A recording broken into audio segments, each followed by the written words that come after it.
আমি ওর প্রেমিক না, ওর সাথে আমার কোনো সম্পর্ক নেই। আমার একটা পরিচয় আছে, আমি একজন ফটোগ্রাফার।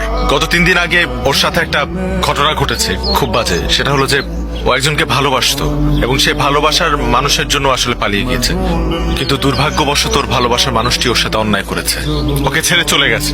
আসেইনি, একা দাঁড়িয়েছিল সেই মানুষটির জন্য। এবং ওই সিচুয়েশনে গত 3 দিন ও আমি ওনাদের বাসায় ছিলাম। ওনার বাবা মা আমাকে নিজের মেয়ের মতো করে রেখেছিলেন।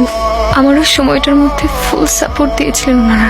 শুধু একটা রিকোয়েস্ট আপনাদের 4 জনের কাছে, ওকে না ওই আগের কথাটা মনে করিয়ে দিবেন না, ওকে কিছু বলবেন না, কারণ ও আবার আপসেট হয়ে যাবে। থ্যাঙ্কস ব্রাদার, তুমি আমার ফ্যামিলির জন্য যে কাজটা করেছো সেটার জন্য আমার ফ্যামিলি সারা জীবন তোমার কাছে কৃতজ্ঞ থাকবে। গত 3টা দিন আমাদের ফ্যামিলির উপর দিয়ে কি গেছে সেটা আমরা ছাড়া কেউ জানে না। তুমি না থাকলে জিনিসটা হয়তো আরো খারাপ হতে পারত। এটা তোমার বাসা মনে করবা, তুমি আজকে থেকে আমার পরিবারেরই একটা অংশ। যখন মন চাইবে চলে আসবা।